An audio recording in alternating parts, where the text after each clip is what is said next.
Donc, est-ce que ça risque, c'est des outils qui vont nous améliorer les débats ou les figer? Est-ce que les conventions citoyennes, c'est l'avenir ou est-ce qu'on est sur une mode?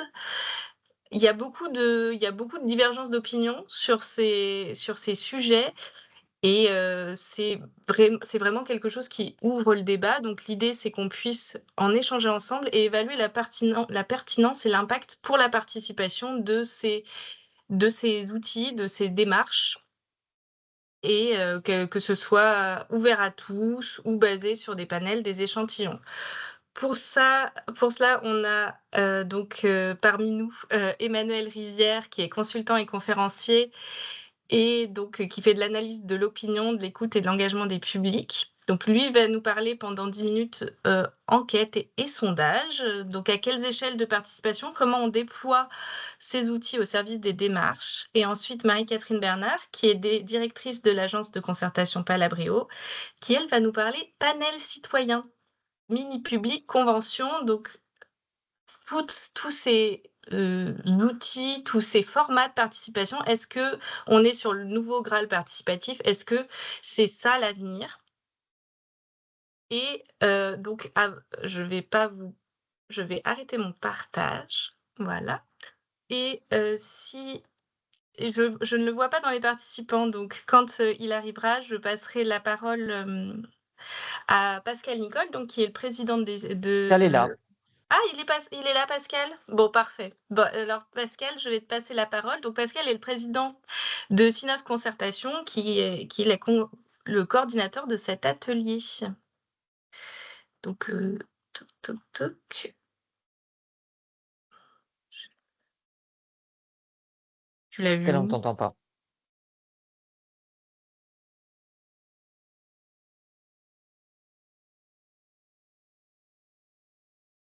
Je... Nous voyons Pascal à l'écran, mais nous voyons aussi son micro coupé. Hem, moi aussi, je vois son micro coupé et je ne peux pas l'activer de mon côté. Donc, je pense que c'est lui qui a dû le couper. J'ai l'impression qu'il est sorti Il- il- de Je la pense qu'il s'est réunion. déconnecté pour se reconnecter. Pardon. Ah oui, je le vois là qui arrive. Bon, je me reconnecte, je ne sais pas si vous m'entendez mieux. T'entends, Pascal. Ah ben voilà, c'est bon, voilà, ben, ça va être très court, hein, donc je disais que Débalab donc, est devenu maintenant Sinov Concertation, et nous avons proposé à décider ensemble un certain nombre de thématiques qui provenaient donc d'un certain nombre d'adhérents. Sur les 7 qu'on a proposés, il y en a 3 qui ont été retenus, 2 qui ont eu lieu hier matin, donc en présentiel à Strasbourg, et celui de ce matin. Donc on est très heureux de ce partenariat avec Décider Ensemble, qui est un partenariat historique presque depuis la création de notre syndicat.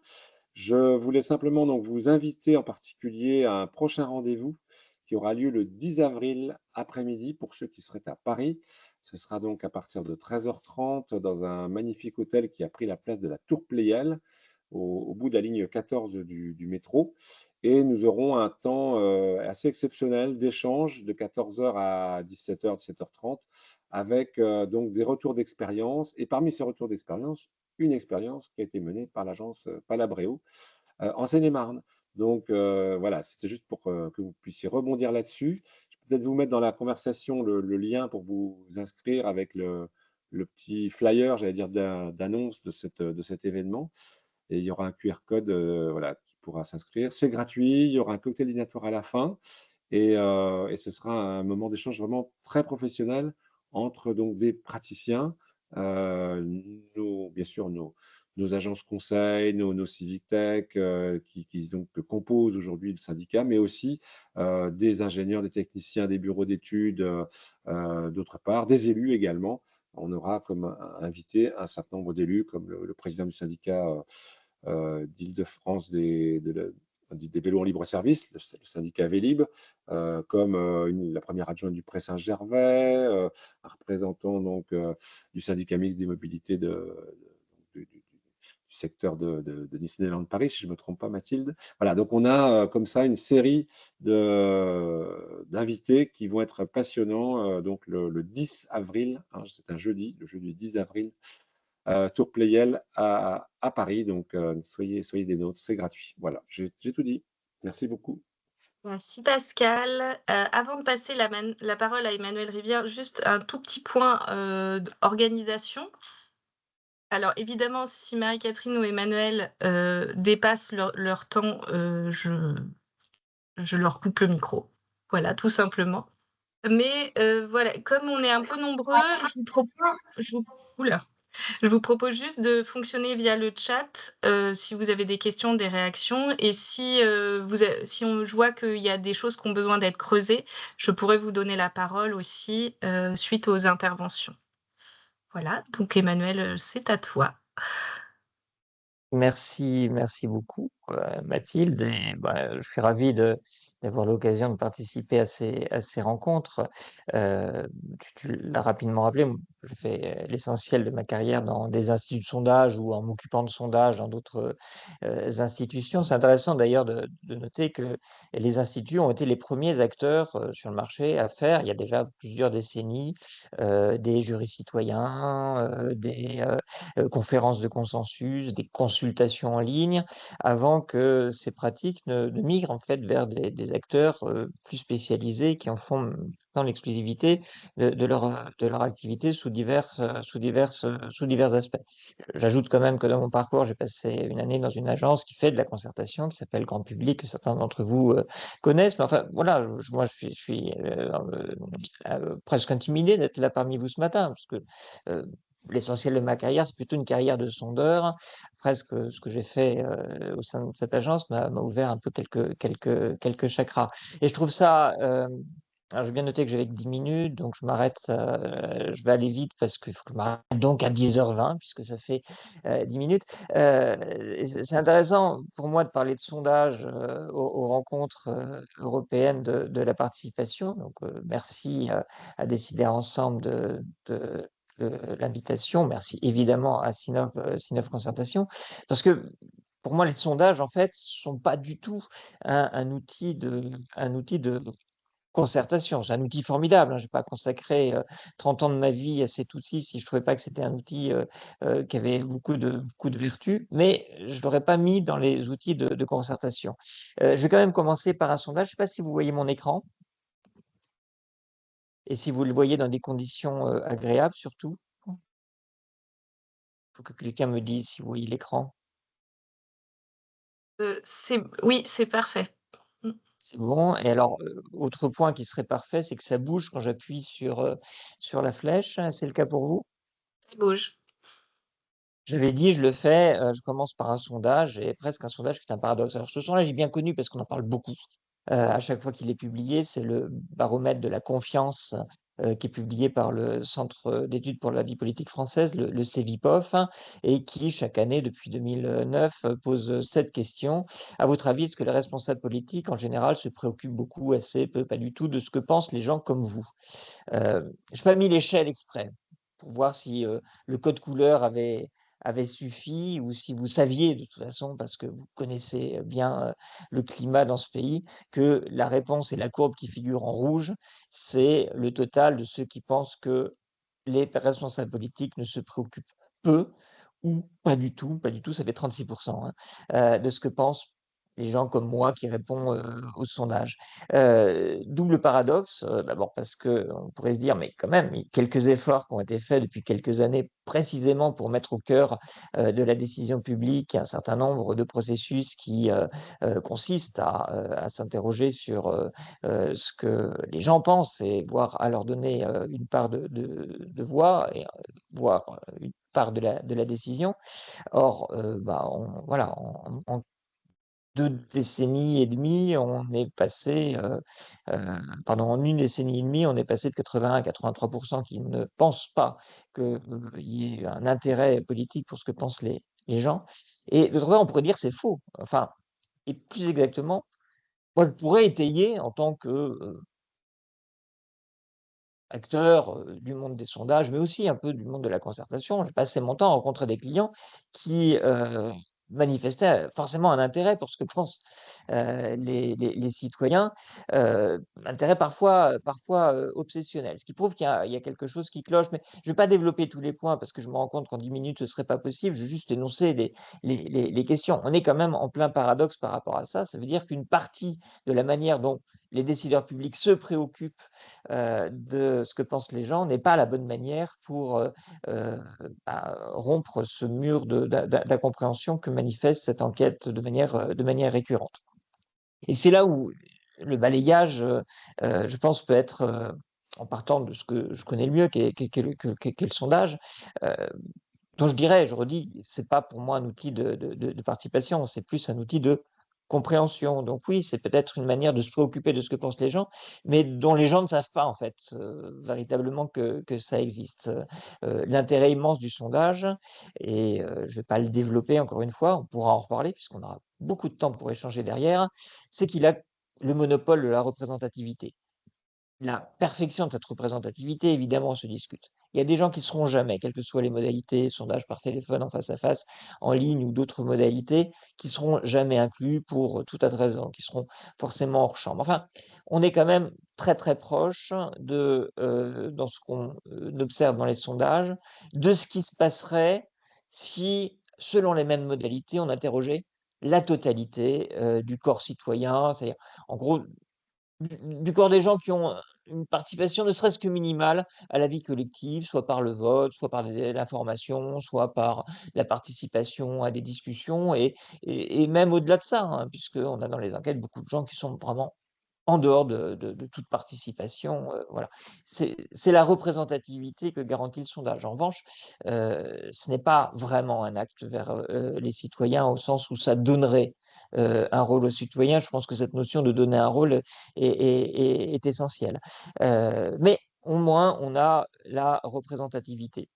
Ce qui devient un tout petit peu plus visible, et ce qui est une manifestation de confiance, et qui sont des outils finalement assez proches d'un point de vue de l'interaction que ça produit, c'est les consultations en ligne, où là, à l'échelle d'un territoire, on peut avoir même une commune de taille moyenne, on peut avoir des milliers de répondants, à l'échelle d'une région, des dizaines de milliers si on s'y prend bien, à l'échelle du pays, bien au-delà, on a pu tangenter parfois le million de participations, soit sous forme de contribution, soit sous forme d'interaction, où là, pour le coup, on a une autre mise à l'échelle. Ce qui pose un tout petit peu, en revanche, la question de est-ce que c'est susceptible de répondre au paradoxe que j'énonçais antérieurement, c'est la nature de l'interaction. Il y a au moins un contrat qu'il n'y a pas dans le sondage, dans la consultation, c'est qu'on revient vers les participants pour leur dire, en gros, voilà ce que vous et tous les autres ont produit.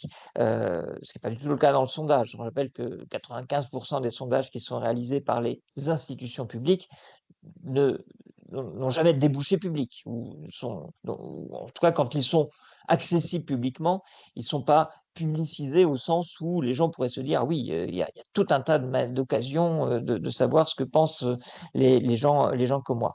Les consultancies en ligne, il y a une espèce de contrat, au moins avec les participants, de revenir vers eux, mais ce qui a une limite, c'est le caractère relativement limité des interactions que ça produit. Ce qui n'est pas le cas dans les conventions citoyennes. Dans tous ces processus où on va réunir des gens de manière réitérée, moi j'ai vu ça à l'échelle nationale et même à l'échelle européenne, puisque j'ai participé aux rencontres de la Convention sur le futur, sur l'avenir de l'Europe. Ce que ça produit chez les gens, cette responsabilité qui leur incombe, le changement d'attitude, le changement de posture et finalement le changement de rapport aux institutions qui est produit, est une intensité qui me paraît forte, et un point qui est le point majeur et la principale qualité. Le problème, c'est que ça reste en chambre, ce qui n'est pas le cas de mon dernier point, des rencontres publiques qui, là, produisent quelque chose qui est de l'ordre de l'événement collectif, où on peut avoir une chance que d'autres se reconnaissent et se disent tiens, il s'est passé quelque chose en mon nom. Je vois que le temps est très court et file à tout à l'heure. Et comme il me reste 2 slides, je vais faire une Emmanuel. accélération et tu vas me laisser encore 3 minutes. C'est quoi cette Au moins 1 minute négociation? par ça. J'ai pas le temps de négocier, minutes, sinon hein. je serais plus poli sinon. Parce parce qu'on a un autre paradoxe qui est qu'en dépit du fait que, je le fais vite, du coup, il y a une majorité de gens, 8% qui disent en fait tout ça ne sert à rien parce qu'on ne tient pas compte de notre avis. On a une majorité un peu encore plus forte, c'est l'histogramme du haut, qui disent qu'on devrait en faire plus parce que les citoyens ont à apporter à la vie publique. Donc on a bien pas loin de 50%, hein, si on fait le total des deux, qui pensent à la fois qu'il en faudrait plus et qu'en l'état, ça sert à rien. Une manière de voir d'ailleurs pourquoi ça ne sert à rien, je l'ai retrouvé dans une enquête que Kantar, où j'ai travaillé précédemment, avait faite auprès d'IRCOM, alors pas que en France, mais ça permettait d'avoir une échelle d'analyse quantitative, où on avait à la fois 80% des communicants qui pensaient qu'impliquer les citoyens était un gage de future acceptation des politiques publiques, qui pensent que les citoyens, en revanche, s'attendent à avoir plus d'influence que cela n'est réellement possible, et surtout sur la question du caractère ou non contraignant. Et là, moi, je pense qu'il y a une clé dont je serais très intéressé qu'on discute ensuite. 61% des communicants estiment que les démarches de consultation n'ont de sens que si les organisations s'engagent à agir en fonction de ce que disent les citoyens. Et 33% nous disaient qu'elles constataient que ce n'était pas le cas. La moitié, un peu plus de la moitié, estimait que les organisations publiques devraient être obligées d'agir selon les conclusions des consultations. Et 28% estimaient que ça n'était pas le cas. Ah, je suis encore dans ma minute, hein. Donc, je vais énoncer peut-être ce que je pense être des conditions de réussite. Et donc, la discussion sera peut-être aussi de savoir comment on les réunit. C'est comment retrouver ce caractère contraignant et comment, en fait, vis-à-vis des citoyens, retrouver avec ses pairs, les autres citoyens, ce qui ne fonctionne plus avec certaines catégories d'élus. Il ne faudrait pas tous les mettre dans le même sac, qui est en fait une forme de fonction délégataire. Comment je peux me dire que même si moi, je n'ai pas participé, ceux qui ont participé ont pu le faire en mon nom?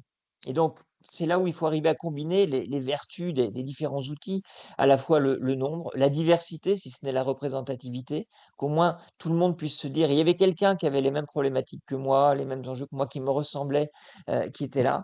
Produire des interactions qui mobilisent en fait cette qualité des citoyens qui est souvent sous-utilisée parce que pas dans le bon rapport, pas dans le bon rôle, et qui garantissent cette visibilité. Pour moi, c'est un peu un angle mort, hein. C'est la communication autour qui fasse que cette visibilité restitue en fait l'idée qu'en mon nom, il s'est passé quelque chose. 10 minutes passent effroyablement vite, mais bon, voilà, j'avais dit que je t'en volerais 3, j'en ai volé 2, je m'arrête là. Alors, merci beaucoup, Emmanuel. Et du coup, je vais te proposer, Marie-Catherine, de Ok. Je vais le partager. Voilà, Exactement. je vais partager mon document. Vous me dites si c'est bon. C'est bon pour vous? C'est bon, on voit. Ok. Donc, quelques mots comme Emmanuel pour dire d'où je parle. Moi, je viens du terrain. D'abord, j'ai commencé ma carrière dans le social, au centre d'hébergement, puis j'ai continué mes études. J'étais sociologue, j'ai travaillé sur les questions européennes, et puis je suis allée sur le terrain. J'ai fait du développement territorial en Normandie pendant une dizaine d'années, puis je devais m'ennuyer un petit peu. Je suis passée dans le conseil. J'avais déjà travaillé sur des processus de concertation au niveau local. Et depuis 10 ans, on a créé Palabréo. Nous, notre boulot, c'est de travailler avec les collectivités locales, les aménageurs, les bailleurs sur le terrain.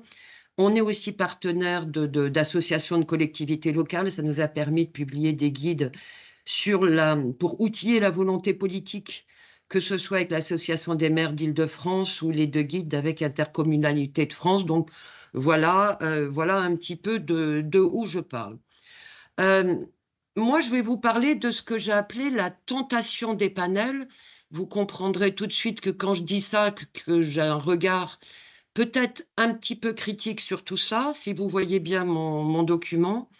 Donc, cette tentation des panels, moi, comme ça fait un petit peu longtemps que je suis dans le domaine, je vois les choses, tu disais, Emmanuel, c'est né il y a très longtemps, mais on voit depuis 7-8 ans une multiplication de processus participatifs, d'abord nationaux, puis locaux, de type convention citoyenne, mini-public, panel, on les appelle de différents noms, dans lequel on réunit un nombre de gens, 150 au niveau national, quelques dizaines, parfois 2-3 dizaines au niveau local, qui sont recrutés sur des bases de critères, INSEE, âge, genre, lieu de résidence, CSP, etc.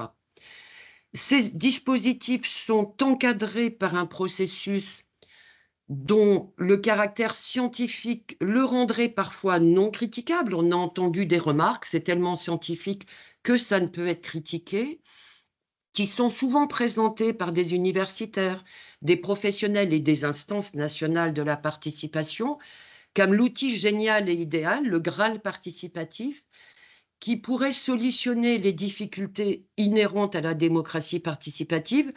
2-3 ans avant le Covid, on nous disait que c'était les outils en ligne, et puis c'est devenu cela, il y a un petit peu cet élément-là. Et on voit aussi, et vous le verrez aussi, vous savez à quoi je fais allusion, une tentation de déclencher le dispositif de type convention pour répondre à des critiques, à des problèmes. On se demande parfois si c'est peut-être un peu pour gagner du temps.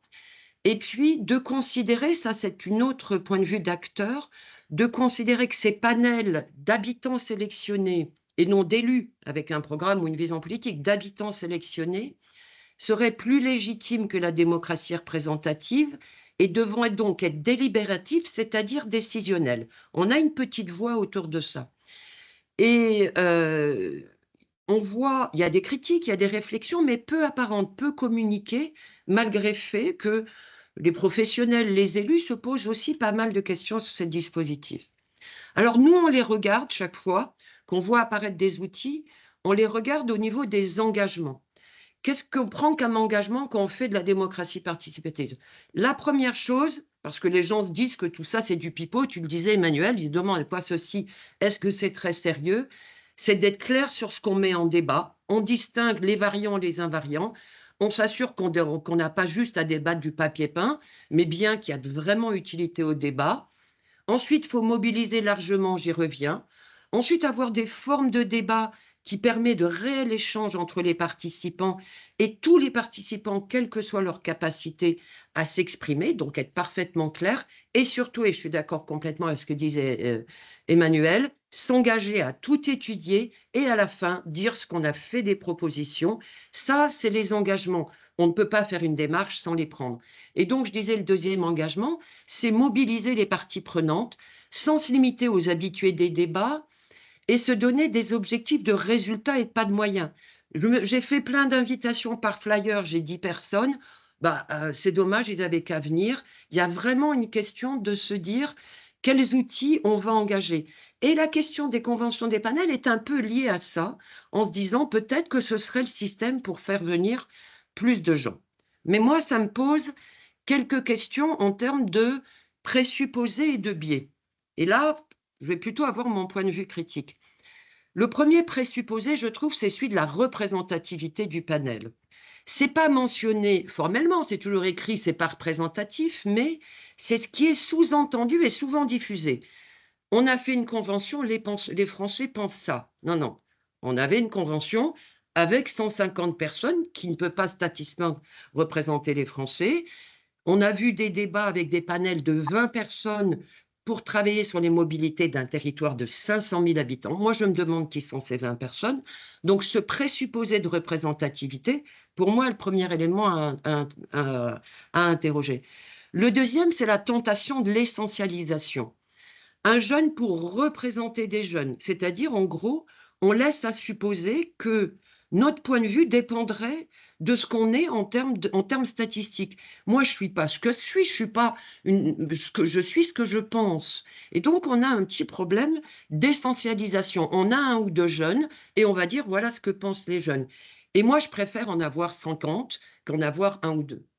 Ensuite, pour moi, il y a aussi la question du présupposé du nombre. Comme quoi, on pourrait mieux travailler dans un petit groupe que dans un grand groupe. Moi, je trouve qu'on travaille très bien à 200 ou 300, c'est juste une question de méthode. Et cette question de dire on bosserait mieux à 20 qu'à 2 ou 300, pour moi, me pose une question. Vous me direz ce que vous en pensez. Ensuite, moi, j'ai un problème aussi avec le biais d'engagement. Si vous dites qu'il faudrait faire travailler les gens 3, 4, 5 week-ends, c'est la prime à ceux qui peuvent. Et même si les personnes sont indemnisées, c'est une prime aux motivés, aux disponibles, et il y a plein de gens qui ne sont pas disponibles pour s'engager dans la durée. Et moi, ça me pose une question. Deux autres présupposés avant de conclure mon propos, c'est le présupposé de formation. Moi, on m'a dit, Marie-Catherine, on ne peut pas sélectionner, comme tu le fais dans les débats, 200-300 personnes, si on doit prendre le temps de les former. Moi, ça me pose un problème, cette histoire de former. Ça veut dire que les habitants ne pourraient pas avoir un point de vue s'ils n'étaient pas formés préalablement.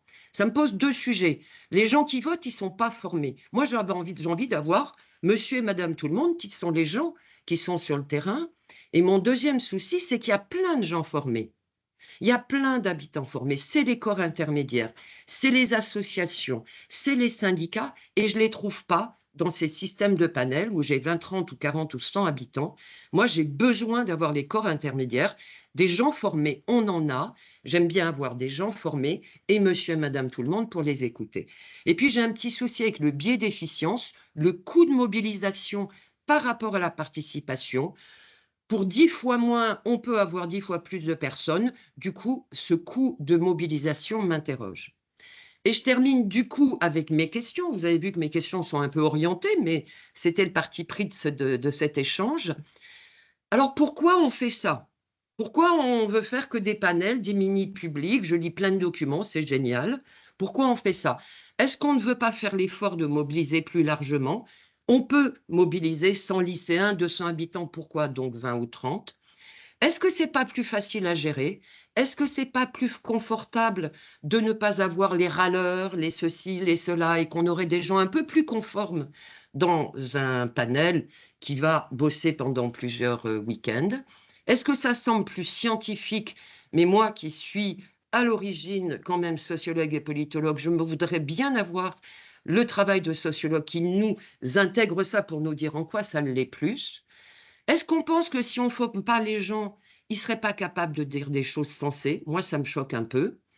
Est-ce que ce n'est pas plus confortable que de donner la parole aux corps intermédiaires?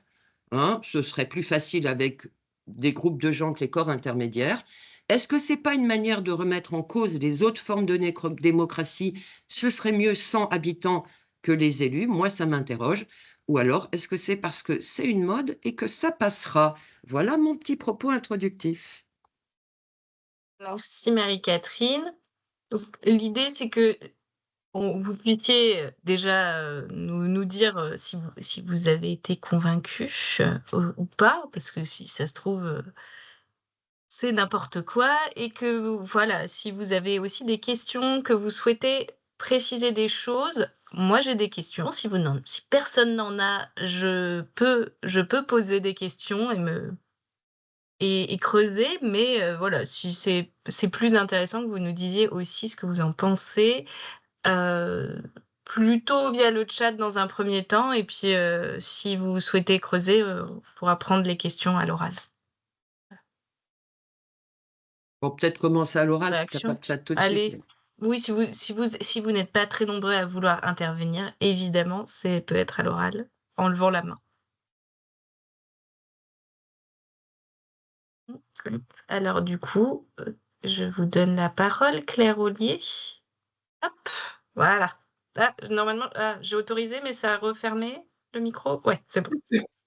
C'est bon, merci beaucoup. Je vous remercie tous les deux pour votre présentation. Je me présente, donc je m'appelle Claire Ollier.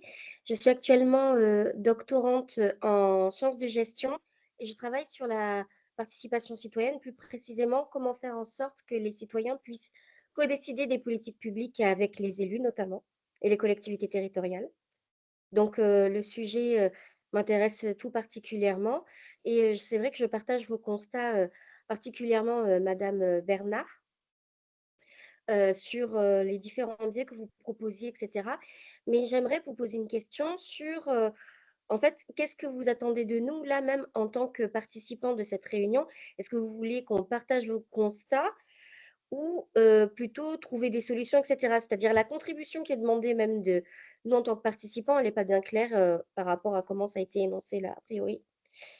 Mais si je mets de côté cette question-là, j'aurais tendance à dire que une des choses qu'en fait on met vraiment de côté et qui n'a pas été relevé par du coup vos deux présentations, c'est, je pense, la raison de pourquoi en fait on a l'impression que se mobiliser ça sert à rien. Et est-ce que est-ce que ce qui mobilise les outils participatifs, enfin, les dispositifs participatifs servent ou pas à quelque chose? Je dirais que la question en fait vraiment sous-jacente, la plus importante, c'est en fait qui est-ce qui met en place ces outils, qui met en place ces dispositifs et quelles sont les compétences territoriales sur lesquelles ils peuvent œuvrer.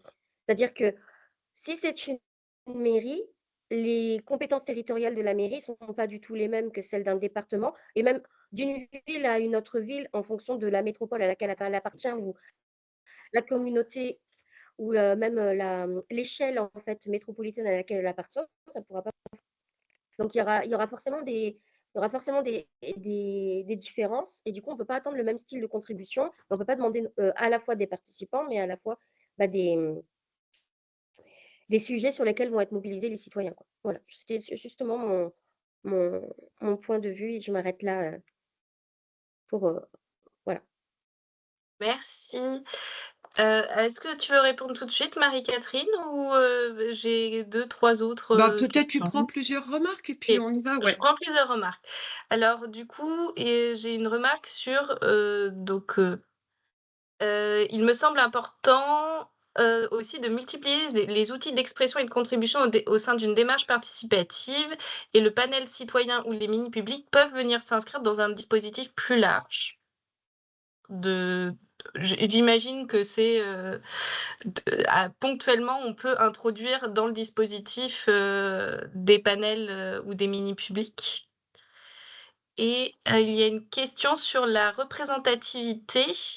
Est-ce qu'il faudrait faire des tirages au sort en fonction de critères INSEE et les rendre publics pour attester de la représentativité? Et Claire a dit qu'elle était d'accord. Et Claire nous précise qu'elle ajouterait que le point de vue est souvent partagé par les citoyens qui questionnent souvent les démarches et qui ne réunissent que peu de participants. Alors du coup, on a trois questions en réalité. Si tu veux, je commence et puis Emmanuel, tu complètes naturellement. Je suis d'accord avec ce qui est dit sur le fait que les participants peuvent se dire que se mobiliser, ça ne sert à rien. Je pense que le premier élément, je suis complètement d'accord avec ce qui a été dit, avant de se dire qu'on va inviter des gens, il faut se poser la question d'à quoi sert le débat et le dire clairement. Quand les gens viennent à un débat, ils arrivent en n'ayant pas confiance. Il ne faut pas se raconter des histoires. Ils se demandent si ce n'est pas que du pipeau et que ça ne sert à rien au final. Donc il y a vraiment ce caractère essentiel de respecter l'ensemble des principes. Mobiliser largement, oui, mais pourquoi? À quoi ça va servir? Quelles questions on pose et qu'est-ce qui sera décidé après? Je trouve que ça, je crois que c'est Claire qui en parlait, Claire Ollier qui en parlait, je pense que c'est vraiment un élément essentiel. Ensuite, l'idée de multiplier les outils, moi, ça m'interroge. Parce que je suis une vieille de la vieille, ça fait 20 ans que je fais ça. Moi, je me dis qu'il est plutôt important d'avoir des outils. Cette idée que les gens viendraient, si on leur... excusez-moi, je parle de façon un peu cash, hein, mais les gens viendraient si on faisait des outils ludiques et on faisait jouer les gens plus souvent avec des Legos. Moi, j'y crois pas. Les gens sont des gens sérieux. Donc, je suis plutôt du genre à dire, trouver le bon outil, le tester, l'affiner, l'améliorer dans le temps, peut-être à un moment mobiliser les gens différemment, faire des choses, mais pas être dans un truc, on vous change un truc tous les 6 mois parce que les gens seraient attirés parce qu'on ferait du poney piscine. Enfin, à un moment, il faut être sérieux. Les gens le sont. Ils viennent si ça sert à quelque chose. Ensuite, se dire, est-ce qu'il faudrait faire du tirage au sort et rendre publiques les méthodes? Moi, ce que je trouve qui est intéressant, c'est de multiplier les modalités de mobilisation. Il faut pouvoir que tous les gens qui ont envie de venir viennent, c'est-à-dire les habitués, les convaincus, les motivés, dont les associations, les corps intermédiaires, et ensuite, donc, mobiliser largement avec des outils classiques, et ensuite, garder une partie du budget pour aller chercher de façon proactive ceux qui ne viennent pas. Les flyers et les affiches, ça fait venir que les habitués, on est tous d'accord, mais il faut le faire. Et à côté, cibler les moyens pour aller chercher spécifiquement des gens. Dire, regardez qui on a et évaluer nos moyens. Se dire, on a dépensé ce type de moyens, ça fait venir quels gens? Pour faire venir des lycéens, c'est pas la peine de faire des débats le soir. Moi, je fais des débats pendant des temps scolaires et j'ai des dizaines et des dizaines et des dizaines de lycéens. À un moment, il faut évaluer les dispositifs. Je ne vais pas être trop longue, mais une fois qu'on est clair sur à quoi sert la concertation, et je termine un truc, j'arrive 1000 fois mieux à faire venir des gens quand je les fais venir à un débat. Au premier débat, je leur demande jamais de s'engager pour 3 débats, parce que moi, si mon maire me dit de venir à 3 débats, j'y vais pas perso. Mais s'il me dit de venir à un débat et qu'à la fin du premier débat, j'ai confiance, je reviens au deuxième. Je te laisse continuer, Emmanuel. Non, mais on a un petit point de désaccord, ce qui tombe bien, parce qu'on a un peu de mal à les trouver, en fait. Mais je crois que j'en ai un qui est sur les outils. Mais une manière d'aborder la question des outils, des méthodologies, de ce qui marche le mieux, doit être, je vais prendre un peu plus de temps sur ce point que j'ai un peu survolé tout à l'heure, celui qui est soulevé par la question de Claire. C'est à quel moment ça fait vraiment bouger les décideurs publics? C'est-à-dire à quel moment, pour les citoyens, on a le sentiment que la démarche a été contraignante. Pas trop un enjeu finalement, ou ça l'est moins, disons, à l'échelon municipal, même si ça l'est aussi, au sens où le rapport de confiance, qui reste quand même assez largement préservé, si on regarde le baromètre que je partageais tout à l'heure, du CEVIPOF avec les maires, permet cela. Là, ce qui va être plus grande difficulté à laquelle moi je me suis trouvé confronté dans des rencontres participatives au niveau municipal, c'est que les gens mettaient naturellement sur l'agenda des compétences, des sujets en fait, dont les compétences étaient barrées à la communauté de communes, à la métropole, etc. Donc là, il y avait un vrai sujet. Voilà. En revanche, ce qui ne s'est pas du tout produit à l'échelon national, à travers les différentes expériences qu'on a bien regardées tous, qu'on va quand même pas revenir, c'est le sentiment que ça avait fait bouger les lignes, que ça avait changé quoi que ce soit. On a même produit l'effet inverse, quand bien même il y avait eu des choses. Convention citoyenne pour le climat, qui a quand même accouché d'un certain nombre de choses aujourd'hui très contestées, comme notamment la question des ZFE et la zéro artificialisation, a donné le sentiment au pays qu'on s'était assis sur les conclusions. Donc, ça doit être dans notre réflexion sur la méthodologie.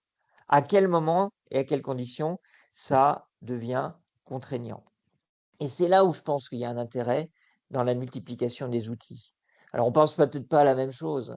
Moi, j'ai pas l'impression que ce soit gadget quand à côté de rencontres publiques très fortement visibilisées, où il y a des efforts de non seulement faire venir les habitués par les moyens habituels, mais d'aller chercher les gens qui ne viendraient pas si on n'allait pas les rassurer sur le fait qu'il y a démarche sincère, où ils pourront prendre la parole, où ce qu'ils diront sera pris en considération, que ce soit couplé à une consultation qui peut être en ligne, qui peut être sous forme de questionnaire, qui sont aussi des formes d'interaction qui permettent d'avoir un moment, un sentiment qu'il se passe vraiment quelque chose. Et là, j'ai vraiment un exemple que j'ai eu l'occasion d'accompagner, hein, la ville de Cachan, depuis des années, et même plus d'une décennie, autour des opérations labellisées, décidées ensemble pour Cachan, a réussi, soit par des rencontres publiques, soit par des questionnements, et qui suscitaient aussi des interactions, parce que parfois les questionnements étaient portés par les élus eux-mêmes, qui faisaient remplir des questionnaires, a touché plusieurs milliers de personnes sur une population de 30 000 adultes. En fait, ce que mesurent aussi, là pour le coup, les sondages avec leur représentativité, c'est que quand on arrive à faire ça, ce sont des communes où une part très significative de la population qui se dit oui, on nous écoute et on tient compte de notre avis. Et notre avis change quelque chose. Et c'est à travers la combinaison des outils, en fait, ce que je cherche à poser, c'est comment on réussit l'enjeu d'une significativité de la participation, celui que Marie-Catherine atteint en faisant venir des publics nombreux et divers, celui de la visibilité de l'opération, et au sens où pas simplement que les gens soient divers, représentatifs, il faut que ceux qui n'ont pas participé puissent se dire bah, il s'est passé quelque chose qui a produit, quelque chose qui reflète sans doute aussi mes intérêts, et comment tout cela a l'impact en fait contraignant pour que bah, la décision soit vraiment une décision partagée.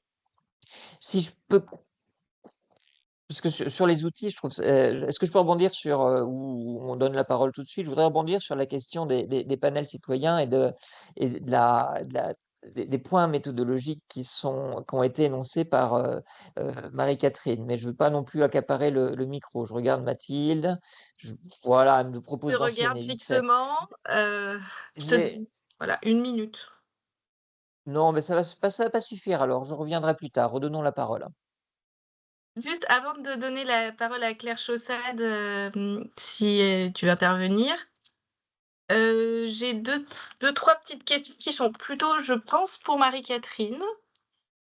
Sur quid des critères INSEE, typiquement, dans le cadre d'un tirage au sort pour tendre vers la représentativité, et des remarques qui rejoignent la première sur une démarche de participation, c'est une démarche plurielle, et on peut avoir du débat très large, et sur certains sujets, typiquement, avoir peut-être un panel ou des mini-publics en sens peut-être des publics spécifiques ponctuellement. Et enfin, il y a une question un peu sur l'autosaisine populaire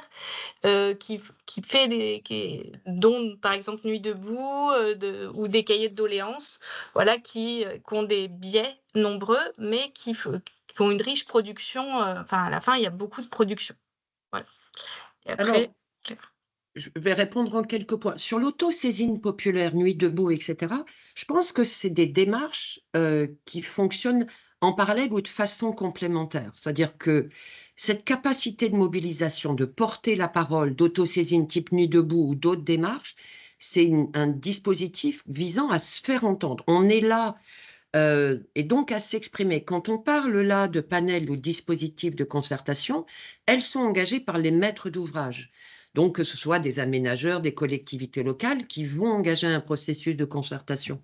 Donc, je trouve le fait d'avoir dans le même temps ces mobilisations populaires qui disent un certain nombre de choses, elles sont super importantes parce qu'elles interpellent aussi les dirigeants, et je trouve ça, pour moi, c'est des éléments complémentaires et qui doivent coexister. En ce qui concerne je reviens, et ça a été dit plusieurs fois, évidemment, quand on engage une démarche de concertation, c'est qu'on a un truc à demander aux gens et qu'à la fin, on leur doit une réponse. Un dispositif de concertation doit commencer au premier débat par le maître d'ouvrage qui vous dit on va commencer à discuter et à la fin, je vous dirai ce que j'ai fait de vos propositions. Si ce n'est pas le cas, ce n'est pas une démarche de concertation. Une démarche de concertation doit poser des questions aux gens. On ne fait pas une démarche de concertation pour que les gens posent des questions aux élus. On a des choses à leur demander et si on pose des questions, on doit dire ce qu'on a fait des réponses. Moi, une concertation sans question, ça m'inquiète un peu sur la réalité. Et on ne peut pas poser 150 questions. Il faut être clair sur ce que l'on va poser comme question. En ce qui concerne les critères INSEE, etc., ce que je trouve important, c'est de s'assurer dans les débats, si on est à l'échelle intercommunale, d'avoir des gens de toutes les communes et pas juste une personne par commune pour dire qu'on l'a représentée, parce que ça, c'est pas vrai, d'avoir la diversité territoriale, d'avoir évidemment la question du genre, la question de l'âge, ça c'est le truc de base, et après, identifier les publics qu'on a du mal à avoir et aller les chercher. Et il y a des méthodes, je ne suis pas là pour les raconter en détail, mais il y a des trucs qui permettent de s'assurer que les publics qui ne viennent pas, on les ait réellement en détail. Sur la question de la combinaison des outils, moi je suis plutôt d'accord à condition, en quelque sorte, qu'on garde ce principe. J'ai déjà vu des démarches de concertation, il y avait 300-400 personnes, puis après on a fait un groupe de 10 qui s'est enfermé et qui est parti en couille. Donc attention à ce truc, mais j'aime bien quand on a des conseils de développement, des groupes citoyens qui vont accompagner la démarche pour poser les critères de mise en œuvre, vérifier, qui jouent un peu les garants de la démarche d'une autre façon et qui viennent aussi l'évaluer. J'aime bien ce dispositif où on a des petits groupes de gens engagés qui peuvent accompagner ça et on peut accompagner une démarche aussi de groupes experts avec des associations, des collectifs plus qui creusent davantage le sujet, particulièrement sur les questions environnementales. C'est bien en parallèle aussi de bosser aussi avec des groupes de commerçants, avec des groupes d'acteurs économiques, de diversifier les dispositifs en gardant cette idée d'être du nombre et divers. Merci Marie-Catherine. Alors, je vais donner la parole à Claire Chaussade, puis je vois Nicolas Gassipi.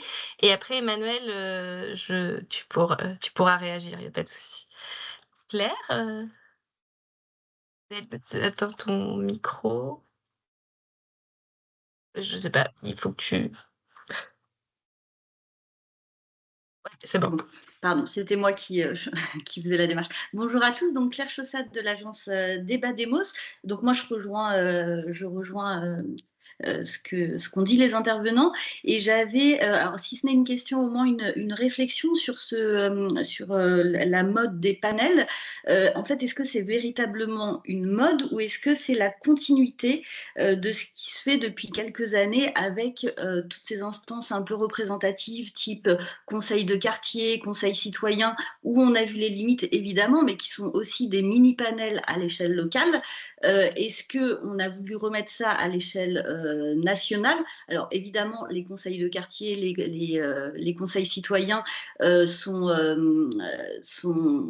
alors, vendus ou pas d'ailleurs comme des instances de concertation. Pas forcément, en tout cas on sait dans la pratique que c'est pas franchement le cas, mais en tout cas il y a quand même une continuité dans ces formes de débat et je me demande moi si c'est pas rassurant et pour les élus et pour ceux qui organisent ça, d'avoir cette forme de représentativité qui est dans le continuum de ce qui se fait sur le modèle démocratique, plutôt que d'ouvrir et d'aller chercher le plus de monde possible. Donc c'est une réflexion que j'ouvre comme ça, je ne sais pas si je suis très claire, mais enfin, voilà, je tenais à poser ça là. Alors, Nicolas. Oui, bonjour à tous. Merci beaucoup pour toutes ces interventions. Alors, je suis désolé, j'ai écrit l'intervention que j'allais faire pour essayer d'être le plus efficace possible et prendre le moins de temps possible. Donc, je partage totalement le fait que le plus important, c'est évidemment la question à quoi ça sert de participer. Donc, je ne vais pas revenir là-dessus pour pas radoter. Je pense que chaque outil, chaque format a ses avantages, ses inconvénients, ses forces et ses faiblesses. Et donc, je partage totalement les retours formulés par Marie-Catherine sur les panels citoyens. Et en fait, je pense qu'il faut faire le même effort d'analyse des faiblesses en fait d'un outil pour tous les outils en fait, pour tous les formats. Et il faut rentrer vraiment dans le détail. Il faut pas être souvent on est un peu à la surface. On se dit ah bon bah les panels citoyens ça permet pas à n'importe qui de participer puisque c'est un groupe fermé. Puis on rentre pas encore plus loin. Donc moi je pense qu'il faut aller vraiment encore plus loin dans cette analyse des forces et des faiblesses de chaque outil. Par exemple Marie-Catherine elle évoque le fait que une des limites des panels citoyens c'est la récurrence de la participation qui est demandée aux participants. C'est-à-dire on leur demande de revenir plusieurs week-ends et donc ça ferait un filtre malgré l'indemnisation c'est vrai et ça serait les plus motivés qui reviendraient parmi la population générale et c'est vrai, enfin c'est à mon avis factuellement vrai.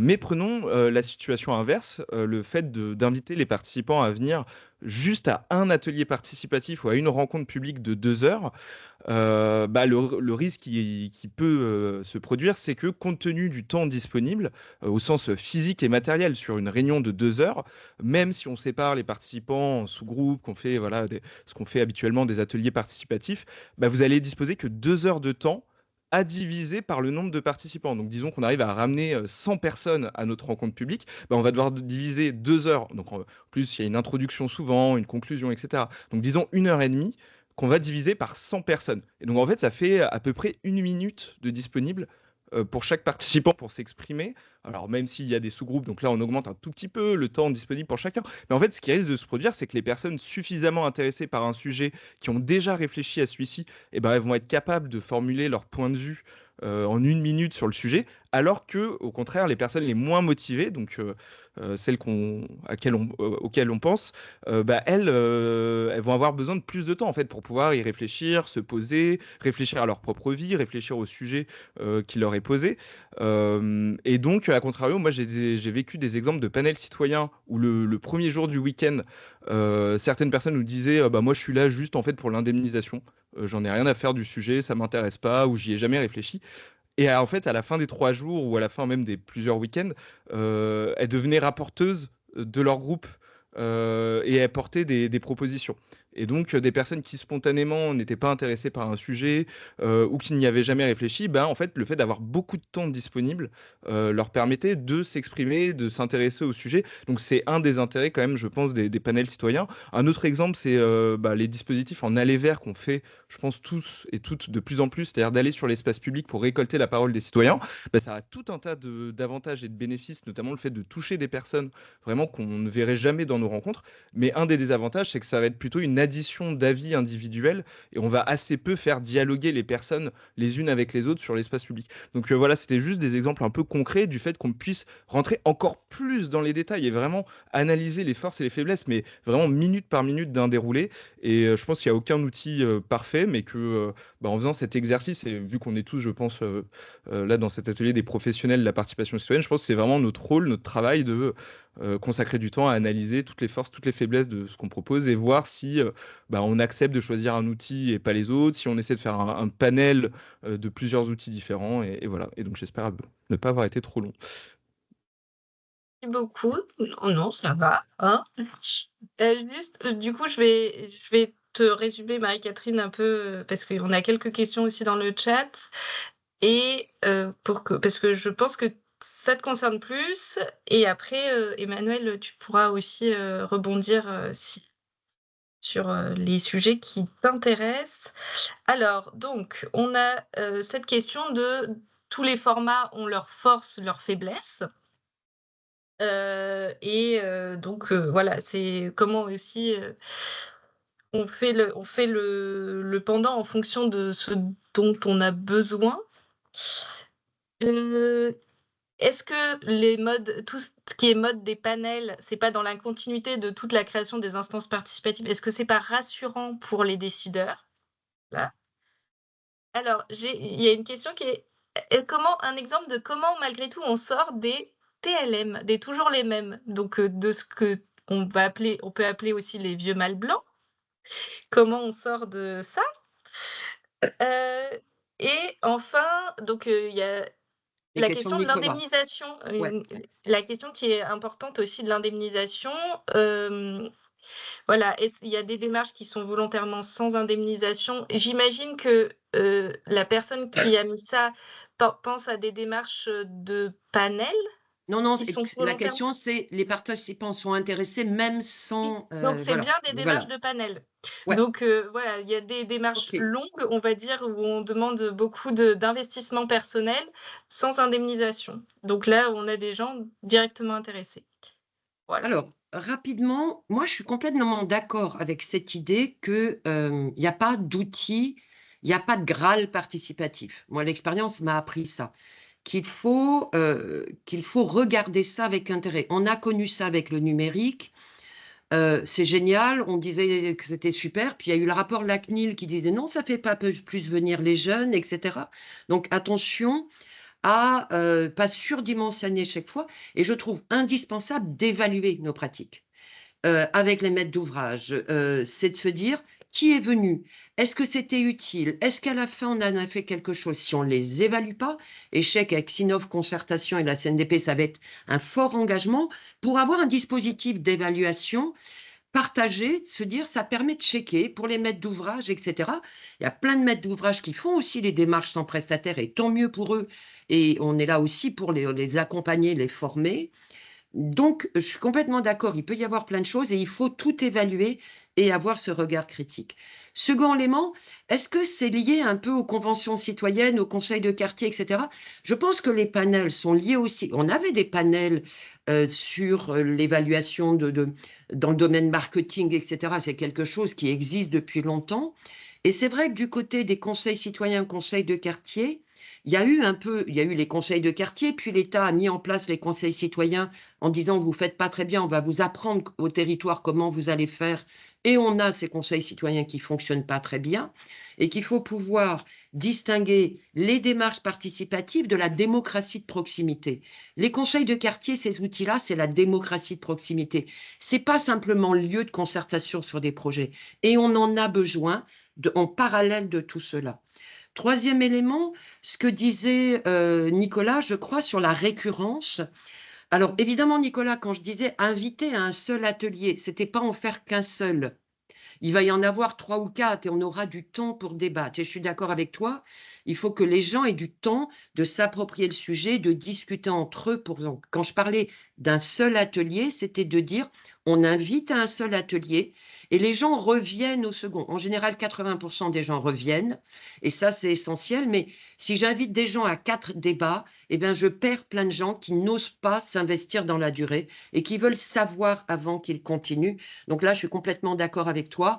La récurrence, ça peut faire filtre à la participation, mais il faut quand même du temps. Mais il faut que les gens reviennent parce qu'ils y croient. Et c'est pour ça qu'ils reviennent. Comment on fait pour ne pas avoir toujours les mêmes?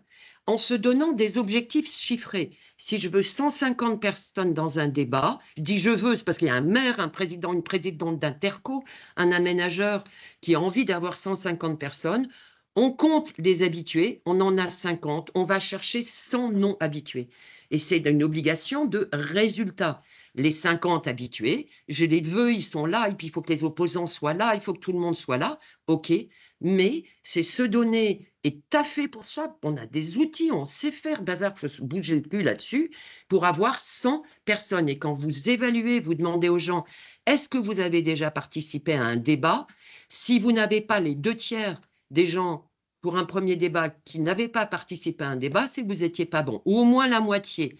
Votre premier débat, vous devez avoir au moins la moitié de nouveau. C'est le minimum qu'on doit se donner. Et sur la question de l'indemnisation, c'est une vraie question. Si on engage les gens dans la durée, je trouve que l'indemnisation est un sujet.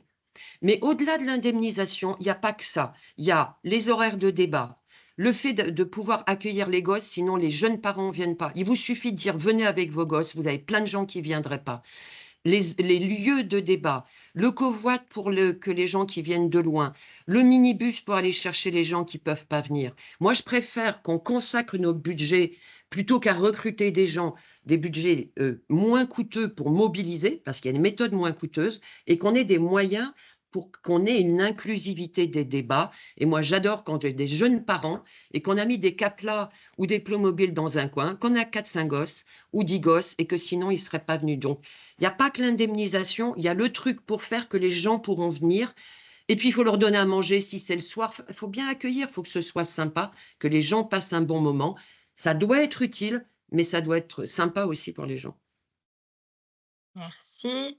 Alors, Emmanuel, du coup, tu voulais rebondir. Réagir sur beaucoup de choses, notamment l'invitation de Nicolas à examiner les outils minutieusement pour les effets qu'ils produisent. Et voilà, il se trouve que en passant de Kantar Public, grand institut, donc groupe international d'études, mais en charge pour la Commission et le Parlement et le Conseil européen d'ailleurs d'organiser les conventions citoyennes sur l'avenir de l'Europe. Puis, quelques mois plus tard, en rejoignant l'agence grand public, je suis passé d'un univers à l'autre et c'est bien d'en décoder en fait les mécanismes. Et finalement, j'ai l'impression qu'il y a beaucoup de similitudes entre ce que fait Marie-Catherine et ce que j'ai pu faire à grand public. Une forme de contrat de confiance en fait. Et dans les rencontres publiques, il y a une caractéristique qui est vient qui veut. Bien sûr, il faut aller chercher les gens, mais il y a un principe de la porte ouverte, en fait. On annonce publiquement qu'il y a des rencontres. Et il y a une espèce de confiance implicite dans le mécanisme que tu décris. Il faut bouger, lever le cul, tu as dit, pour reprendre tes termes exacts, pour aller chercher des gens qui, sans cela, ne viendraient pas. Il y a un effort. Et donc, on va faire confiance au fait que cet effort que vous faites à Palabréo, qu'ils feront à grand public, est un effort au bénéfice du bien commun, et non pas une envie de faire participer tel ou tel, se garantir que tel ou tel groupe soit bien représenté. Et après, c'est la preuve produit. En fait, c'est les salles qui parlent par elles-mêmes. Simplement, il suffit de regarder les salles, de voir que la diversité est là. Il suffit d'entendre comment les gens parlent pour se rendre compte que oui, ce qui se produit là est bien quelque chose qui reflète la diversité des opinions publiques. Si on s'intéresse à ce qui se passe dans la méthodologie, c'est vrai que c'est plus un protocole extrêmement abouti plutôt qu'un caractère scientifique pour moi. Mais je trouve que les institutions européennes, pour ça, elles sont un bon exemple pour comprendre ce qu'il y a derrière les panels citoyens. Il y a un présupposé de défiance, non pas envers les citoyens, mais envers le risque de manipulation. C'est ça aussi qui est à travers toutes les étapes. C'est comment on protège ces panels, cette démarche de la puissance publique et des tentatives ou des tentations qu'on pourrait avoir de manipuler. Le tirage au sort, il garantit absolument pas la représentativité. À la question la très bonne question de Marie-Catherine, qui vient? Ben, vient qui veut en fait. Et lorsque Kantar a été missionné pour sélectionner, comme le fait d'ailleurs pour beaucoup de conventions citoyennes en France, Harris Interactive, sélectionné pour tirer au sort, je vous laisse imaginer le nombre d'appels qu'il faut passer pour que quelqu'un dise ouais, ok, c'est bon, 5 week-ends, 7 week-ends, ou 5 week-ends, dont 3 dans une autre ville européenne que celle où j'habite. Il en faut des coups de fil. Mais il n'y a pas d'intervention. Le tirage au sort protège de la subjectivité de faire entrer qui ne veut pas rentrer. Et tout le protocole, moi, que j'ai vu se dérouler à Strasbourg d'abord, puis à Dublin, Florence, Maastricht, etc., c'est comment on s'assure qu'à chaque fois ce soit les citoyens qui déterminent chaque étape, qui sélectionnent les thèmes. Voilà. Il sert à ça, ce protocole. Donc on est en fait un peu dans un schéma de défiance, et un peu on est au cœur de la crise. C'est cette forme de crise démocratique où on se dit finalement pour que ça marche, il faut protéger le fait, et tous les garants sont là pour ça, et tout le protocole, en fait, il me semble, en fait, en grande partie guidé aussi par ça. Évidemment, par des méthodologies, là où j'ai une vraie nuance, c'est la question de la formation. Je suis d'accord, il y a un problème. D'ailleurs, c'est évidemment dans cet état d'esprit où je dis attention, il faut se prémunir, et c'était l'obsession des institutions européennes, qu'elles ne soient pas accusées d'avoir cherché à biaiser. Du coup, il y avait très très peu de formation dans ces conventions sur le futur de l'Europe. Or, les gens ont réclamé des expertises. À un moment, ils étaient confrontés à des questions, ils disent mais que disent les experts? Voilà, là, nous, en fait, on ne peut pas savoir, et on a besoin de. Donc, c'est une question qu'on ne peut pas balayer, la question de la formation. Effectivement, il y a des citoyens tout à fait équipés, d'autres, même parfois collectivement, qui disent là, on aurait quand même envie de savoir sur des questions de bioéthique, sur des questions de mix énergétique, sur des questions, y compris de défense. Quel est l'avis expert sur ces sujets? Pas pour dire que les experts doivent décider, simplement pour répondre à un moment une question sur laquelle on bloque. Et ça, je l'ai vu pas mal de fois exprimé spontanément, ce qui fait qu'au bout de 2 week-ends, il y a une possibilité qui a été mise en place de poser des questions à des poules d'experts qui ont été constituées à la demande des citoyens. Et ces deux salles, deux ambiances, un pari de confiance ou méfiance à l'égard du soupçon de biais, il nous place au cœur de la question qui peut-être peut légitimer les panels citoyens, ou plutôt exactement dire à quoi ils servent par rapport à tout ce à quoi ils ne servent pas, et pourquoi ils sont d'ailleurs, à mon avis, pas très adaptés effectivement à des institutions locales. Ils servent à la question démocratique, hein. Et c'est pour ça qu'ils n'ont pas besoin d'être représentatifs. D'ailleurs, ils cessent de l'être à partir du biais de sélection que constitue le fait de s'engager pour plusieurs week-ends, et ils cessent de l'être dans les interactions qu'ils produisent entre eux et puis avec les éventuels experts. Mais c'est pas ça le sujet pour moi. Le sujet, c'est comment on trouve un autre système, peut-être, ou comment un système complémentaire à la crise de la démocratie représentative, qui est en fait pas le bon terme, parce que je pense que la démocratie en France, elle n'a jamais été représentative au sens où les citoyens se sentaient représentés par les parlementaires. C'était une démocratie, ça a toujours été une démocratie délégataire. Il y a des gens qui ont une compétence politique. Simplement, je sais que leur système de valeurs correspond à peu près au mien, que la manière dont ils appréhendent les intérêts du groupe auquel j'appartiens reflètent effectivement ce qu'il s'agit de défendre dans les instances parlementaires, et donc je leur délègue ce soin. Mais jamais les gens ont sérieusement pensé que les députés et les sénateurs, c'était eux-mêmes avec une écharpe tricolore. Non, c'était des gens à qui ils reconnaissaient un rôle spécifique et avec des compétences politiques pour ça. Et c'est peut-être ça qu'on peut aussi chercher pour sauver les panels citoyens. C'est des gens comme moi, et qui vont faire autre chose que moi, en fait. Et voilà, peut-être qu'ils vont s'engager pour 5 week-ends et que du coup, moi, je ne le ferai pas. Mais au moins, peut-être qu'avec eux. Donc, c'est un pari extrêmement difficile parce qu'il y a très peu de conditions qui permettent aujourd'hui de se faire se dire ces gens-là, en fait, ça me rassure, en fait, qu'il y ait ces 100 citoyens qui aient eu ce débat-là parce que probablement, ils auront introduit des choses auxquelles les politiques n'auront pas pensé parce qu'ils sont complètement déconnectés. C'est ça la question des panels citoyens. C'est pas du tout le reste. C'est pas voilà. C'est comment en fait on fait presque une troisième chambre ou une quatrième si on inclut le CESE, qui produit quelque chose qui sera de nature différente de ce qui est produit dans les institutions parlementaires, parce qu'il y a une participation qui est de nature différente. Et je trouve que si on prend les choses comme ça, toutes les objections qu'on peut complètement partager peuvent tomber, mais ça veut dire qu'il faut réserver ça à des circonstances extrêmement particulières. Mais pour le coup, voilà, je pense qu'on ne ferait pas une rencontre publique à 200 personnes sur la fin de vie. Ça ne marcherait pas. Donc, à chaque sujet, je pense, on peut réfléchir aussi à son outil. Si on doit aborder la question des outils par leur qualité et leurs défauts, il faut aussi les aborder par rapport à l'objet qu'on met en question, puisque comme le disait Marie-Catherine, il faut mettre un sujet en discussion. Merci Emmanuel. Alors, j'ai vu Marie-Catherine réagir. Donc, il y a quand même une question aussi. On revient à nos questions d'échelle aussi, pour moi. Mais je vais te laisser réagir, Marie-Catherine, parce que je sais que... Je réagis sur différents points. Sur la question de la formation, je trouve très intéressant ce que tu disais, Emmanuel, sur le fait que les gens ont réclamé de l'expertise. Je trouve très intéressant d'écouter avant de parler, de mettre l'expertise au service de la réflexion. Pas de commencer par un discours. Quand on commence par un discours expert, tout le monde, je pense, autour de la table est convaincu, les gens vont se positionner pour ou contre le discours. Quand on a des gens qui bossent et qui ont besoin d'expertise, c'est excellent d'amener à leur demande de l'expertise.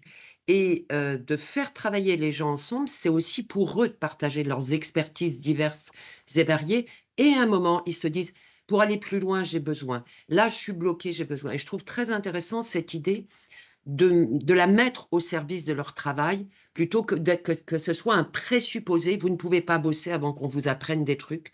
Je préfère qu'ils bossent et qu'au fil du débat, on l'amène ça. Deuxième élément, on avait parlé tout à l'heure d'enquête. Je trouve ça, quelqu'un parlait d'aller vers.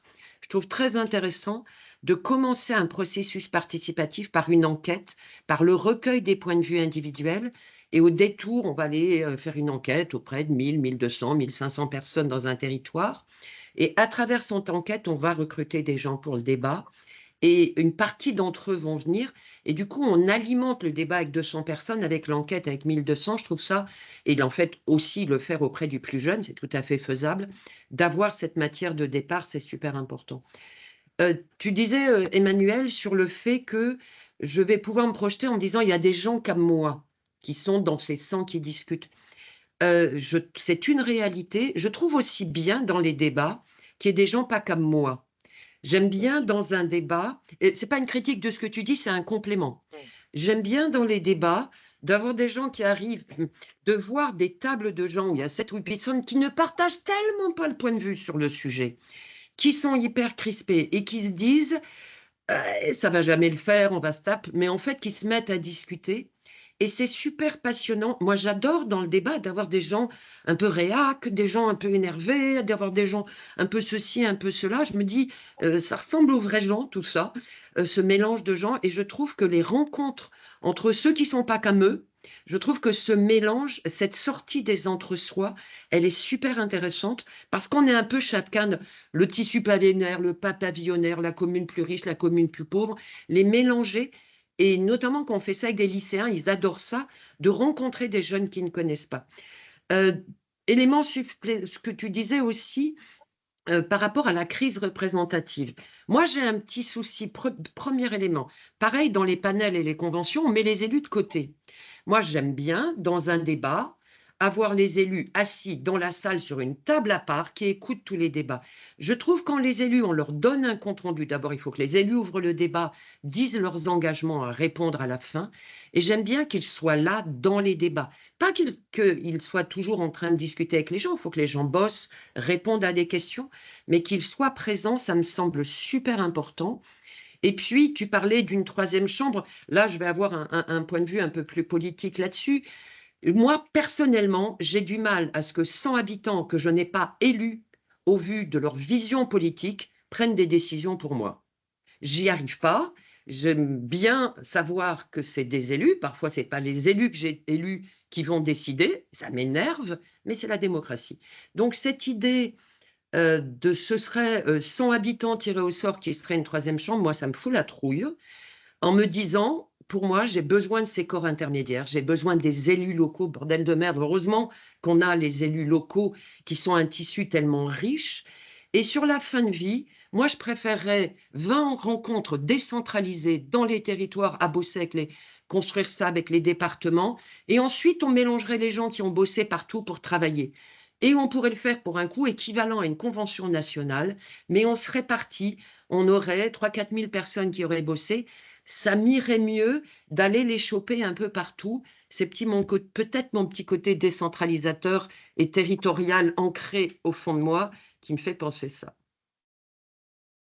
Catherine, est-ce que vous avez des réactions à ça? Je ne sais pas.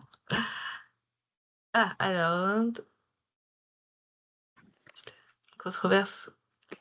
Ah, oui, c'est Nicolas qui dit que sur la partie sur la formation, l'expertise technique ou scientifique, c'est important de donner plusieurs points de vue et notamment des controverses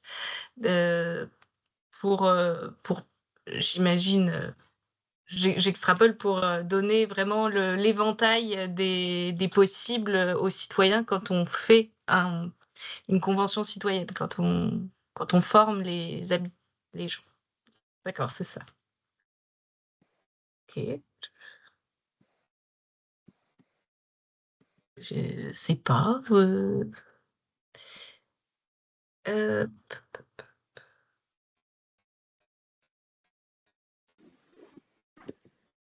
Donc moi ce que j'ai entendu en tout cas d'Emmanuel qui prend la défense des panels citoyens, et c'est bien parce que c'est bien d'avoir un peu de controverse aussi, hein, d'avoir un peu d'échange. C'est qu'il y a quand même, on en revient de toute façon à notre question d'échelle, c'est que toutes les échelles se prêtent pas au panel et certaines échelles s'y prêtent mieux. Typiquement, Emmanuel, tu parlais de l'échelle européenne, de travailler à l'échelle européenne, en expliquant que ça se prêtait un peu mieux à la panélisation. Disons que, en fait, il y a des choses qui sont, à mon avis, pas possibles au niveau local et notamment ou pas nécessaires. et des choses qui ne sont pas possibles au niveau national. Je pense que ce serait très très compliqué, enfin j'essaie de me projeter encore, de dire bah, c'est super, on va faire pour le gouvernement français 15 réunions publiques, et puis pour éviter que ce soit toujours les mêmes, justement, pour éviter d'avoir, on va faire de la mobilisation et aller chercher des gens selon des méthodologies éprouvées. Et voilà, et en fait, si on devait faire ça, voilà, j'adorerais, Marie-Catherine me dit, ah viens, on va faire un truc, on va travailler pour le gouvernement français, on va faire 15 conventions, on va faire 200 personnes. Sur quoi? Ben, sur l'accueil des immigrants, tiens, ou l'accueil des réfugiés. Et en fait, Marie-Catherine et moi, notre agenda serait à 100% occupé par répondre aux attaques sur les biais, sur le fait qu'on soit manipulé, que c'est le gouvernement qui nous paye, donc on fait venir les gens qui l'intéressent, que machin, etc. On passerait notre vie à ça. Il y a aussi des réalités tangibles. C'est-à-dire qu'à partir du moment où on est sur une échelle et un sujet qui devient polémique, il y a des méthodologies qui ne marchent plus. Parce que la méthodologie qui est faire venir les gens diversifiés, aller les chercher, les prendre par la main, les rassurer, etc. Voilà, le soupçon s'insère là-dedans, et il y a les contextes un peu sains de la démocratie locale qui permettent de le faire sans trop de difficultés. On voit de temps en temps un élu de l'opposition qui va dire ah oui, mais enfin les gens là, vous êtes allés chercher comment déjà, etc. Parce que telle ou telle intervention lui a.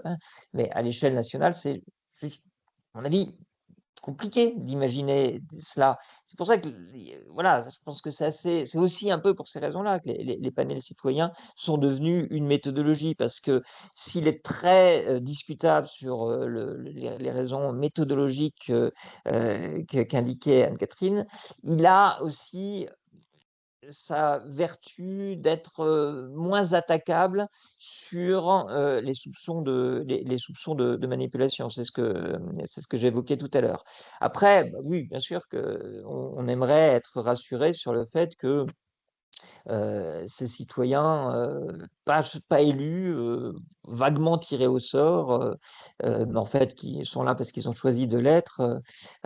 Bon, in fine, hein, dans la Convention pour le climat, c'est le Parlement qui a eu le dernier mot. Et pour la fin de vie, moi j'ai l'impression qu'on est en train quand même de s'asseoir sur les conclusions de la Convention citoyenne sur la fin de vie. Après, est-ce que c'est un gros problème démocratique? Oui, enfin, je partage l'essentiel de ce qu'a dit Marie-Catherine. Je ferais juste observer que des jurys non élus, tirés au sort, qui prennent des décisions en notre nom, ça existe tous les jours dans des milliers, dans des centaines d'endroits en France. Ça s'appelle les jurys d'assises. Ah, je vais te donner la parole, Marie-Catherine, pour. J'aime bien ta conclusion sur les jurys d'assises, c'est intéressant. Ce serait un vrai sujet aussi de discussion là-dessus. Je voulais revenir un petit peu sur la question des corps intermédiaires. Parce que quand tu citais, je suis complètement d'accord avec toi, tu as des sujets sur lesquels, tu parlais de l'accueil des réfugiés, des sujets essentiels et qui génèrent extrêmement de tension. Je trouve, je reviens sur cet élément de l'importance de faire attention qu'au détour des logiques. Alors là, on parle de dimension nationale. Je vais dire que mon expertise, elle est plus territoriale, et ma réflexion personnelle, je peux l'appliquer au niveau national. Je n'ai jamais fait de convention nationale, n'en ferai pas. Je connais bien le territoire local, mais je ne prétends pas avoir l'expertise au niveau national. C'est plutôt un point de vue personnel. Je m'inquiète parfois un peu de l'idée que l'on puisse avoir un pouvoir et une convention. J'ai besoin de ces corps intermédiaires sur tous les sujets que tu évoquais complexes, que ce soit sur la fin de vie, que ce soit sur l'accueil des exilés, que ce soit sur tous ces sujets. On a des corps intermédiaires, on a du tissu associatif, et puis on a les élus, naturellement, qui sont importants de discuter. Et je m'inquiète parfois un peu que les dispositifs de convention nationale évacuent cette dimension. Alors que, ils sont représentés, les corps intermédiaires au CESE, ils sont représentés au Césaire, dans d'autres dimensions, mais je trouve, voilà, attention à ne pas les oublier au détour, ou quand je vois parfois certains panels ou conventions au niveau local, je me dis, tu as 20 ou 30 habitants, sur un grand territoire. Alors, je prends à dessein des tout petits trucs pour les critiquer, naturellement, c'est plus facile dans mon propos. Et je me dis, je trouve hyper important, les habitants, quelqu'un a parlé de Nuit debout tout à l'heure ou de collectifs citoyens, je trouve très important que les citoyens qui sont organisés en collectif, qui sont organisés en tissu associatif, les partenaires sociaux, etc., les responsables de structures, même publiques, on les entende. Et cela, j'ai l'impression qu'on ne les voit pas quand il y a ces dispositifs. On fait très attention au niveau local à les mobiliser, à les avoir dans les débats ou faire des débats avec eux, qu'ils soient présents. Et je le trouve pas très présent, je voulais avoir ton point de vue, Emmanuel, sur, et là je vais volontairement être un petit peu excessif peut-être, mais de dire, est-ce que c'est pas une manière de les ignorer, de faire une convention au niveau national? Ça m'inquiète un peu de me dire, tu as le pouvoir et la convention, le pouvoir et le peuple représentés dans une convention, alors que le peuple est déjà aussi organisé dans tous ces dispositifs dont on a beaucoup besoin. Et moi, si j'avais une troisième chose à faire, ce serait des représentants des élus locaux, vraiment élus locaux. Voilà, c'était ma petite conclusion finale. Je pense plus sur les corps intermédiaires, conventions et corps intermédiaires. Je vais te laisser conclure sur ça, Emmanuel. En fait, à la fois, je partage l'idée que une démocratie qui fonctionne sainement, et on a quelques-unes autour de nous, où en plus, les citoyens ne disent pas du tout ce que je montrais au début sur les niveaux de défiance. Voilà, on est entouré de modèles démocratiques qui fonctionnent mieux. Et ce sont des démocraties où, notamment parce que la culture du compromis est plus installée, les corps intermédiaires jouent un vrai rôle, évidemment. Voilà, c'est l'exemple de l'Allemagne qui nous vient tous en tête, mais qui coche tout un tas d'autres cases, à la fois sur les modalités d'organisation de la représentation syndicale, sur le modèle fédéraliste, le modèle démocratique et les modes de scrutin qui sont extrêmement structurants. Après, il y a une expérience ou des expériences de réunions publiques où ces représentants de corps intermédiaires prenaient la parole, qui montrent qu'il faut leur réserver effectivement un rôle, mais ça doit être autre chose. Moi, j'ai été frappé dans ces réunions publiques où, après une mobilisation qui faisait qu'on faisait venir non seulement des citoyens, mais qu'on s'assurait qu'ils prendraient la parole et on s'assurait de leur donner le micro, quand quelqu'un prenait la parole et qu'il apparaissait, d'abord, ça s'entendait immédiatement, qu'il représentait une association, voilà, parfois les militants, le parti politique, enfin, ça s'entendait tout de suite. Et je voyais physiquement qu'une partie de la salle décrochait. Il y avait une forme d'expression, d'articulation, etc., du trop entendu, déjà entendu, presque prévisible. Et ça, c'est frappant, c'est presque inquiétant. C'est-à-dire, voilà. Et c'est pas que les propos n'étaient pas intéressants, ils étaient très structurés. D'une certaine manière, presque, ils mettaient la mairie plus confortable parce que très habituée, en fait, permettant d'anticiper, parce qu'ayant déjà eu, en fait, cette discussion, enfin, mais je voyais que la salle décrochait. Je voyais que la salle se disait, en fait, celui-là n'est pas comme nous, celle-là n'est pas comme nous, et puis que finalement, la manière dont c'était dit, ça, voilà. Et donc, il y a un vrai sujet sur l'expression et les lieux d'expression, où finalement, il y a aussi une vertu de ces réunions publiques, c'est quand même de donner la parole à ceux qu'on n'entend jamais. Et la manière dont ça se mélange avec ceux qu'on entend souvent produit des effets qui m'ont frappé à cet égard. C'est presque plus un témoignage que je livre ici, donc c'est pas une très bonne conclusion finalement. Merci Emmanuel. Et du coup, je vais donner la parole aussi à Marie-Catherine pour une petite conclusion. Si tu veux aussi rebondir sur la question. Oui, très clairement, je trouve que cette idée autour du Grenelle de l'environnement, elle a été une expérience aussi intéressante de mobilisation. Je suis complètement d'accord avec toi, Emmanuel. Quant à les corps intermédiaires, il ne faut pas que ce soit quelque chose qui empêche les citoyens non habitués au débat, etc., de parler. Il faut être évidemment extrêmement prudent. J'irai deux choses en conclusion. On a parlé de conventions nationales, etc. Parfois, ça a masqué la richesse locale. J'ai parfois entendu au niveau national, il faut apprendre au local à faire des débats. C'est extrêmement riche au niveau local. Moi qui fais ça depuis 20 ans, Les élus sont convaincus, la plupart, ils ont envie de faire des choses, les équipes se bougent. Témoigner de cette richesse locale et ça fait super du bien. Et dans ces temps compliqués, on fait des activités, des métiers, qu'on soit public ou privé, qui nous font du bien de voir que ces débats, ça montre que les gens peuvent causer ensemble et on en a super besoin et ça nous remonte le moral. Merci à décider ensemble. Ça, Merci c'est une conclusion. beaucoup. Ouais, merci beaucoup à vous toutes et tous. Je te passe la parole du coup. Si tu veux aussi de côté décider ensemble. Oui, si- pardon.